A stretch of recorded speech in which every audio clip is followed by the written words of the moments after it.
Good morning बच्चों। बेटा, magnetism में हमने मैग्नेटिक लाइंस ऑफ फोर्स के बारे में स्टडी किया, उनकी प्रॉपर्टीज के बारे में स्टडी किया, बार मैग्नेट के बारे में स्टडी किया, और उसके बाद हमने मैग्नेटिक फील्ड की वैल्यू फाइंड आउट की थी along the axial line, along the equatorial line और at any point in case of a bar magnet. और उसके साथ साथ हमने टॉर्क का एक्सप्रेशन भी ड्रॉ किया था, torque experienced by the magnetic dipole when placed in a uniform magnetic field. और वहां बात की थी हमने कि यदि फील्ड नॉन यूनिफॉर्म है तो क्या होगा। और बच्चों, उसके बाद हमने डिस्कस किया था time period of vibration of a freely suspended compass और a magnet in the magnetic field. Magnetic field में किसी कंपास को या ये कहें हम किसी मैग्नेट को फ्रीली सस्पेंड कर दें तो उसके टाइम ऑफ वाइब्रेशन की वैल्यू जो है वो क्या होगी, वो हमने फाइंड आउट किया था। और उसके बाद हमने मैग्नेटिक एलिमेंट्स के बारे में भी डिस्कस किया था। अब बच्चों, इसी में हमारा लास्ट टॉपिक आता है bar magnet as an equivalent solenoid. ये हम डिस्कस कर चुके हैं पहले ही मैग्नेटिक इफेक्ट ऑफ करंट में, कि जो लूप है करंट कैरिंग लूप, उस करंट कैरिंग लूप के लिए जो मैग्नेटिक डाइपोल मोमेंट है बेटा, वो हमने डिस्कस किया था, that is NIA, N number of turns, I current and A is the area. और इस मैग्नेटिक डाइपोल मोमेंट की जो डायरेक्शन है वो हम कहां से कहां लेते हैं, फ्रॉम साउथ टू नॉर्थ। तो ये हम ऑलरेडी डिस्कस कर चुके हैं। अब यहां पर इस स्टेटमेंट का मीनिंग क्या है जरा समझे हम। Bar magnet as an equivalent solenoid, हम ऐसा किन कंडीशंस में कह सकते हैं बच्चों कि जो बार मैग्नेट है बेटा वो एक करंट कैरिंग सोलेनॉइड की तरह बिहेव करती है। तो आंसर है ऐसे बहुत सारे रीजंस हैं जिनकी वजह से हमने कहा है कि बार मैग्नेट जो है वो एक सोलेनॉइड की तरह बिहेव करती है। जिसमें पहला रीजन क्या होगा बेटा, पहला रीजन होगा कि जो बार मैग्नेट होती है बेटा हमारे पास उसमें साउथ पोल है as well as north pole. Same जो हमारा करंट कैरिंग सोलेनॉइड है बच्चों, इसमें करंट फ्लो हुआ सपोज करें, तो जब हम करंट को यहां से देखें, इस फेज से देखते हैं बेटा, तो हमें करंट नजर आता है एंटी क्लॉकवाइज में, तो ये बनता है नॉर्थ पोल। लेकिन इस करंट को यदि हम यहां से देखते हैं तो सामने से करंट आ रहा है, हमें करंट नजर आता है क्लॉकवाइज में, तो ये बन जाता है साउथ पोल। तो जैसे नॉर्थ साउथ यहां पर है बच्चों, सेम उसी तरह से नॉर्थ साउथ जो है वो यहां भी है। तो पहला पैटर्न तो यही हो गया हमारा। दूसरा हम कहते हैं क्या कि यदि इसको हम कट कर दें इस तरह से, यहां से कट कर दिया बेटा इसको हमने, सेम यहां से कट कर दिया, तो यहां पर क्या होगा, हर एक लूप जो होता है, इस हर एक लूप में क्या होता है, south north south north south north. ये हम भी डिस्कस कर चुके हैं पहले। कैसे कि यदि इस लूप में करंट फ्लो कर रहा है से क्लॉकवाइज डायरेक्शन में, तो ये बनेगा साउथ पोलरिटी। और बच्चों, इसी को ही ध्यान से यदि हम मोड़ के देखते हैं पेज को, मैं थोड़ा डार्क कर देता हूं इसको, आई थिंक नजर आ जाएगा। तो यहां पर यदि ये साउथ बनता है बेटा, तो इसी में इसको हम उल्टा करके देखते हैं, देखो दोनों एरो को, तो ये दोनों एरो आपको एंटी क्लॉकवाइज डायरेक्शन में नजर आएंगे। तो ये क्या बन गया, नॉर्थ पोल। तो मतलब फ्रंट में साउथ है तो पीछे नॉर्थ होगा, और यदि फ्रंट में नॉर्थ है तो पीछे साउथ होगा। और इसीलिए हमने कहा है कि करंट कैरिंग लूप जो है वो डाइपोल की तरह बिहेव करता है। तो ऐसे इसमें बहुत सारे लूप्स हैं, 1 2 3 4 5 एंड सो ऑन, जो हम कह सकते हैं। तो इसमें साउथ नॉर्थ फिर क्रिएट होगा, यहां पर भी ऐसे बहुत सारे साउथ नॉर्थ है, इसकी वजह से भी बोलते हैं। थर्ड हम कह सकते हैं कि यहां से magnetic lines of force outward होंगी, साउथ के इनवर्ड होंगी, और इसके अंदर साउथ से नॉर्थ। सेम बच्चों यहां पर नॉर्थ से आउटवर्ड साउथ के इनवर्ड, लेकिन इसके अंदर साउथ से नॉर्थ। मीन्स जो मैग्नेटिक लाइंस ऑफ फोर्स का पैटर्न हमें यहां मिलता है, same magnetic lines of force का पैटर्न हमें यहां मिलता है। तो जिसकी वजह से हमने कहा है कि बार मैग्नेट बिहेव करती है करंट कैरिंग सोलेनॉइड की तरह। इसके अलावा हम कह सकते हैं बेटा कि जब भी हम इस बार मैग्नेट को फ्रीली सस्पेंड करेंगे तो ये नॉर्थ साउथ डायरेक्शन में जाएगी। सेम ये हमारा जो करंट कैरिंग सोलेनॉइड है, इसको भी जब भी हम कभी फ्रीली सस्पेंड करते हैं तो ये किधर जाएगा, that is north south direction में। ये हो गया। मैं 1 मिनट के लिए एक छोटा सा क्वेश्चन डिस्कस करना चाहूंगा। एक बच्चे ने पूछा था मुझसे, बेटा हमारा जो लूप है, उस लूप में जो मैग्नेटिक डायपोल मोमेंट होता है वो होता है NIA। लेकिन बच्चों बार मैग्नेट जो होती है बेटा, उस बार मैग्नेट के कॉरस्पॉन्डिंग जो हमने डिस्कस किया था, आपको याद होगा, capital M that is equal to M into 2L। ये होता है magnetic dipole moment in case of a bar magnet. अब एक बच्चे ने क्वेश्चन पूछा कि सर इस मैग्नेटिक डायपोल मोमेंट पे क्या इफेक्ट पड़ेगा यदि हम बार मैग्नेट को कट कर देते हैं 2 इक्वल पार्ट्स में। ये मैग्नेट है, this is south and this is north, this is south, this is north, and this is the 2L जिसको मैग्नेटिक लेंथ का बच्चों हमने नाम दिया है। अब इसको 2 पार्ट में कट कर रहे हैं, लेकिन कैसे कट कर रहे हैं? तो आंसर है, एक केस में हमने यहां से कट कर दिया और एक केस में हमने यहां से कट कर दिया। इसको बोलते हैं बेटा क्या? इसको हम बोलते हैं लॉन्गिट्यूडनली, लेंथ वाइज कट कर देना, और इसको बोलते हैं ट्रांसवर्स। तो ये आपको याद रखना है, this is longitudinally and this is transverse, perpendicular to its length ये, और लॉन्गिट्यूडनली मीन्स लेंथ वाइज। तो क्या होगा? तो बच्चों ये 2 हमारे अलग अलग एग्जांपल्स हैं, और दोनों पे ही हमें एग्जाम में क्वेश्चन मिलते हैं कि यदि हम बार मैग्नेट को लेंथ वाइज कट करते हैं तो पोल स्ट्रेंथ पे क्या इफेक्ट पड़ेगा, मैग्नेटिक लेंथ पे क्या इफेक्ट पड़ेगा, मैग्नेटिक डायपोल मोमेंट पे क्या इफेक्ट पड़ेगा, इन तीनों पैरामीटर पे क्या इफेक्ट पड़ेगा यदि ऐसे कट करें और ऐसे कट करें। अब जरा इसकी बात करते हैं फर्स्ट, लेंथ वाइज जो हमने कट किया है। तो जरा सोचिए, जब हम इसको कट करेंगे तो जो हमें 2 हिस्से मिलेंगे वो मिलेगा, एक तो ये मिलेगा और एक बच्चों ये मिलेगा, ये 2 टुकड़े मिलेंगे हमें बच्चों। मैं आपसे कहूं इसकी लेंथ कितनी है, मैं आपसे कहता हूं इसकी लेंथ कितनी है, तो आप बताएंगे 2L। इसकी भी कितनी है बेटा? 2L। तो इसका मतलब इस मैग्नेटिक लेंथ पे कोई इफेक्ट नहीं पड़ा, no change in magnetic length. लेकिन आधा साउथ ऊपर चला गया, आधा साउथ नीचे, मतलब जो इसकी पोल स्ट्रेंथ M थी बच्चों, अब इसकी पोल स्ट्रेंथ क्या बचेगी? ये बचेगी। ये इसका मतलब है, मतलब पोल स्ट्रेंथ आधी हो गई, इसकी भी और इसकी भी। अब मैं आपसे कहूं पोल स्ट्रेंथ यदि आधी हो गई तो बताएं इसका जो मैग्नेटिक डायपोल मोमेंट है उस पर क्या इफेक्ट पड़ेगा? M डैश बोल देते हैं इसको हम। It will be equal to pole strength, और पोल स्ट्रेंथ कितनी है बच्चों? M/2। और मैग्नेटिक लेंथ कितनी है? 2L। और बेटा M इंटू 2L क्या बन गया? Capital M। तो बच्चों यहां से M डैश कितना आ गया? M/2। तो इसका मतलब हर एक पार्ट का जो मैग्नेटिक डायपोल मोमेंट होगा, हर एक पार्ट का मैं भाई वर्ड यूज कर रहा हूं, इसका भी और इसका भी, वो कितना हो जाएगा? That is M/2। तो हमें आंसर मिलता है बच्चों कि यदि लेंथ वाइज कट करते हैं इसको तो उस केस में क्या मिलेगा बेटा? उस केस में मैग्नेटिक लेंथ सेम रहेगी, पोल स्ट्रेंथ हाफ हो जाएगी, मैग्नेटिक डायपोल मोमेंट भी हाफ हो जाएगा। इसमें आते हैं, यदि हम इसको ऐसे कट करते हैं तो बेटा एक हिस्सा मिलेगा हमें ये वाला और एक हिस्सा मिलेगा ये वाला, 2 टुकड़े मिलेंगे हमें। ये साउथ एज इट इज है, ये नॉर्थ एज इट इज है। इस साउथ से एक नॉर्थ और बनेगा और इस नॉर्थ से एक साउथ बनेगा, क्योंकि सिंगल पोल एग्जिस्ट नहीं करता।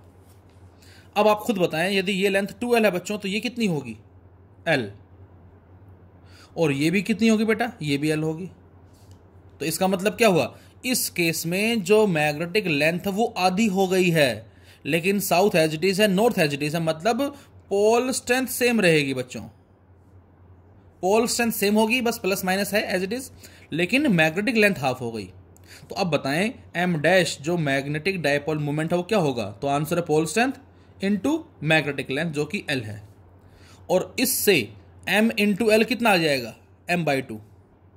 इस 2 को नीचे ले आए तो small m into small l equal to capital M/2।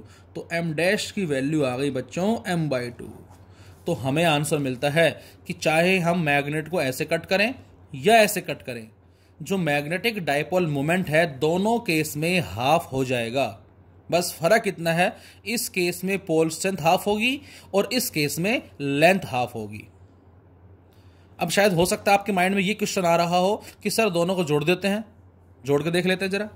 यदि मैं आपसे कहता हूं सपोज नेक्स्ट क्वेश्चन में क्या कि हमने मैग्नेट ली इस तरह से और इसको 2 पार्ट में कट किया, ये कट कर दिया, एक पार्ट मिला ये और एक पार्ट मिला ये साउथ और ये नॉर्थ। तो बेटा इसकी वजह से ये नॉर्थ बनेगा और इसकी वजह से साउथ बनेगा, तो इसका मैग्नेटिक डायपोल मोमेंट कितना हो जाएगा बच्चों, m/2, और इसका भी मैग्नेटिक डायपोल मोमेंट क्या हो जाएगा, m/2। ये आ गया हमारा। नाउ अब यदि मैं आपसे ये कहूं, सपोज करें क्या कि हमने एक हिस्से को उठाकर दूसरे के ऊपर रख दिया, तो आपका आंसर क्या होगा, जरा सोचें।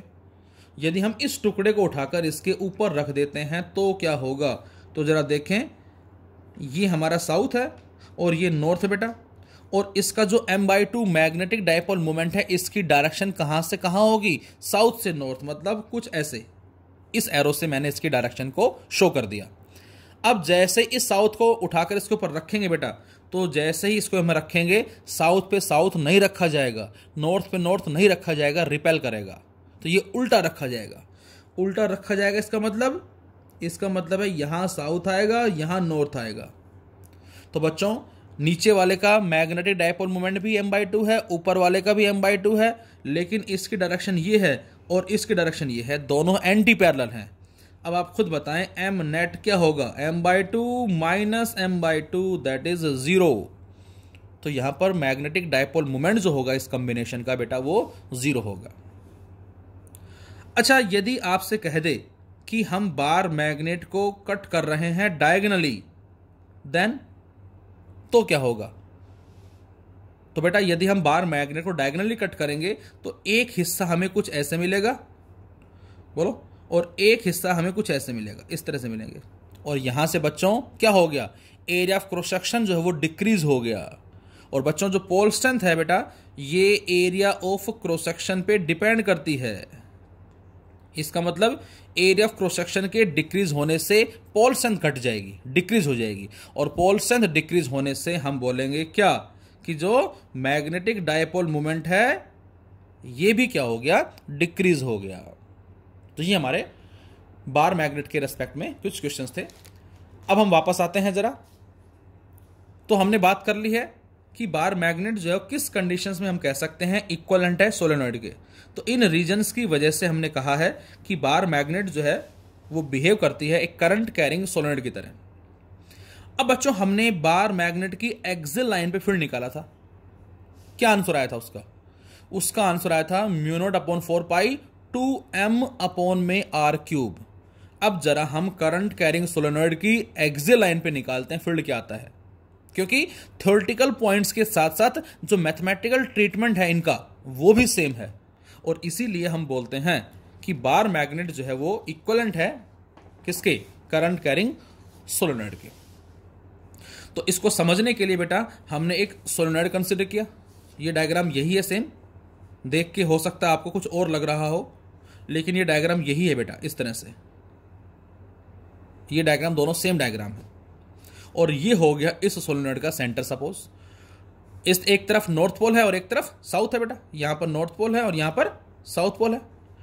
टोटल लेंथ जो 2l है उसको मैंने l × l की फॉर्म में लिखा, और अब इसका जो रेडियस है बेटा वो हमने a मान लिया, और इसमें बहुत सारी टर्न्स हैं। अब बच्चों, यहां पर हमने एक स्मॉल रिंग जो पोर्शन जो है आपको जो नजर आ रहा है dx की शेप में, स्मॉल लेंथ वाला, जिसकी लेंथ हमने dx मानी है, उसको कंसिडर किया। और इस स्मॉल लेंथ जो dx है, इसका सेंटर से डिस्टेंस हमने क्या मान लिया, x मान लिया।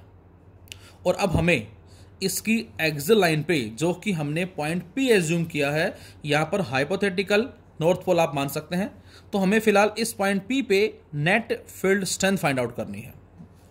We have to find out the net field strength. लेकिन हम यहां बार मैग्नेट वाला कॉन्सेप्ट यूज ना करके अपना पुराना कॉन्सेप्ट यूज करके सोल्व करेंगे, और सोल्व करने से जो आंसर आएगा वो सेम आ जाएगा जो हमारा बार मैग्नेट के केस में आया था। तो बच्चों, यहां से देखें जरा, तो यहां से हमने क्या लिया, हमने पॉइंट P कंसिडर कर लिया इसकी एक्सियल लाइन के ऊपर, जहां फील्ड स्ट्रेंथ फाइंड आउट करनी है, और इस पॉइंट का डिस्टेंस हमने इसके सेंटर से r मान लिया, दिस इज r। अब चूंकि जो हमने स्मॉल लेंथ मानी है dx, उसका डिस्टेंस x है, ये r है, ये x है, तो ये डिस्टेंस बेटा कितना होगा, dx से पॉइंट P का r - x। तो सबसे, और यहां पर करंट फ्लो कर रहा है कुछ इस तरह से। अब हम इस पोर्शन का P पॉइंट पे मैग्नेटिक फील्ड फाइंड आउट करेंगे, लेकिन इसको फाइंड आउट करने की जरूरत नहीं है, क्योंकि ऑलरेडी हमने मैग्नेटिक इफेक्ट ऑफ करंट में फील्ड फाइंड आउट किया हुआ है अलोंग दी एक्सिस वाले केस के अंदर, और वो आया था कुछ इस तरफ, ये डीबी और इनको रिजोल्व किया था रेक्टेंगुलर कंपोनेंट में।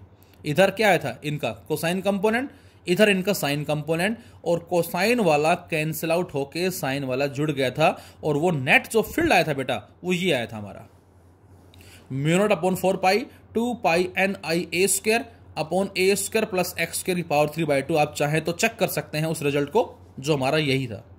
बस फर्क इतना है कि वहां पर हमने स्मॉल एन जो है उसको नंबर ऑफ टर्न्स लिखा था, लेकिन यहां पर जो कैपिटल एन है बेटा वो डिनोट करेगा नंबर ऑफ टर्न्स को। स्मॉल एन का मीनिंग कुछ और है। यहां क्या है? स्मॉल एन है बच्चों number of turns per unit length. Number of turns n, length कितनी है उस स्मॉल पोर्शन की, dx। तो यहां से स्मॉल एन आ जाएगा n अपॉन dx। तो बेटा n कितना आएगा? नंबर ऑफ टर्न्स आ जाएंगी n इंटू dx। तो आपको याद होगा ये हमने डिस्कस भी किया था किसमें, एम्पियर सर्किट लॉ में, कि जो n है बेटा this is the number of turns per unit length. तो नंबर ऑफ टर्न्स आ जाएंगी n इंटू dx। तो बच्चों यही काम हमें यहां करना है। तो बेटा इसका dx का जो P पॉइंट पे फील्ड होगा वो कितना होगा, सेम बच्चों इसी की तर्ज पे लिखें हम। इसका रेडियस कितना है? a ही है। इसका डिस्टेंस यहां से यहां तक, जैसे इसका डिस्टेंस यहां से यहां तक हम x लेते थे, सेम बच्चों इसका यहां से यहां तक डिस्टेंस कितना है? r minus x. तो पहली बात उस रिजल्ट में आप x की जगह r माइनस एक्स लिखेंगे। ये लिख दिया हमने mu naught upon 4 pi 2 pi n I a square upon a square plus x square, r minus x का स्क्वायर और इसकी पावर 3/2। ये हमारा आ गया। बोलो अब हमने बेटा कैपिटल एन को रिप्लेस किससे कर दिया? कैपिटल एन की जगह लिखा एन डी एक्स, ये एन डी एक्स पुट कर दिया हमने। बोलो अब चूंकि ये जो डिस्टेंस है जो r है बेटा ये काफी ज्यादा है a और x के मुकाबले, तो इसका मतलब क्या होगा? इसका मतलब होगा कि हम यहां से इन दोनों को क्या कर सकते हैं? नेगलेक्ट कर सकते हैं। नीचे से, ऊपर से नहीं करेंगे क्योंकि a छोटा है, a स्क्वायर छोटा हो जाएगा, 1 अपॉन a स्क्वायर काफी छोटा होगा, इसको नेगलेक्ट कर सकते हैं। तो बच्चों नीचे से a स्क्वायर को और इस x को नेगलेक्ट करें हम, तो नीचे आ जाएगा r स्क्वायर की power 3/2 that is r cube, और ऊपर mu naught upon 4 pi 2 pi I a square n small into dx। और अब total field strength find out करने के लिए हमने क्या कर दिया? इसको इंटीग्रेट कर दिया। अब जो बच्चों लिमिट हमें लगानी, क्योंकि हमें तो जो फील्ड निकालना पॉइंट पी पे इस कंप्लीट का निकालना है, और यदि इसको ओरिजिन मान लें हम तो ये कहलाएगी नेगेटिव एक्स एक्सिस और ये कहलाएगी पॉजिटिव एक्स एक्सिस। तो हमें इस पॉइंट से इस पॉइंट का फील्ड निकालना है। ये माइनस एल पे है, ये प्लस एल पे है, तो लिमिट लगा दी हमने minus L two plus L, और जैसे लिमिट लगा के सोल्व करते हैं बेटा तो dx का आ जाता है x, and now upper limit minus lower limit, तो l minus minus l plus, तो ये बन जाएगा 2l। So mu naught upon 4 pi 2 pi I a square into l n into 2l और अपॉन r क्यूब। अब बच्चों जैसे small n था बेटा capital N upon dx, dx क्या है? इस स्मॉल पोर्शन की लेंथ है, लेकिन इस सोलेनॉइड की पूरी लेंथ कितनी है बच्चों? इस सोलेनॉइड की जो पूरी लेंथ है वो 2l है। तो सोलेनॉइड के लिए हम क्या लिखेंगे? Small n equal to capital N by 2l। ये 2l इसकी टोटल लेंथ है। तो यहां से बेटा कैपिटल N जो है वो कितना आ सकता है? वो आ जाएगा स्मॉल n इंटू में 2l। सेम चीज बच्चों यहां बन गई है, देख सकते हो आप। हम इस सारे को रिप्लेस किससे कर दें? इस सारे को रिप्लेस कर दें हम कैपिटल N से। हमने कैपिटल N लिख दिया, और जैसे ही कैपिटल N लिखा बेटा पाई ए स्क्वायर क्या है? ये this pi A square is the area, area हो गया। और एरिया करंट और N नंबर ऑफ टर्न्स, इनका प्रोडक्ट क्या बन गया बच्चों? Capital M magnetic dipole moment. तो हमारा फाइनल आंसर क्या आ गया? म्यू नॉट अपॉन 4 पाई 2 और pi r a square area, current और नंबर ऑफ टर्न्स को हमने m लिख दिया। ये आ गया बेटा इसकी एक्सियल पे या इसकी एक्सिस के कोरस्पॉन्डिंग फील्ड की वैल्यू। क्या ये फील्ड वही आया है जो होता है बार मैग्नेट की एक्सिस के ऊपर या उसके एक्सियल पे? बिल्कुल वही आया है। तो इसका मतलब हम कह सकते हैं क्या कि बार मैग्नेट एक करंट कैरिंग सोलेनॉइड की तरह बिहेव करती है, या हम ये कह सकते हैं कि करंट कैरिंग सोलेनॉइड जो है वो बार मैग्नेट की तरह बिहेव करता है। तो उसके थ्योरेटिकल पॉइंट्स के साथ साथ ये मैथमेटिकल ट्रीटमेंट भी यही बता रहा है कि दोनों सिमिलर है। तो इन रीजन्स की वजह से बच्चों हमने कहा है कि बार मैग्नेट बिहेव करती है सोलेनॉइड की तरह। तो बच्चों ये हमारा चैप्टर नंबर 3 था, magnetic effect of current and magnetism, जो हमारी यूनिट है उसमें। अब हमारा लास्ट चैप्टर बचता है क्लासिफिकेशन ऑफ मैग्नेटिक मटेरियल्स, वो हम हमारे नेक्स्ट वीडियो में डालेंगे। Thank you.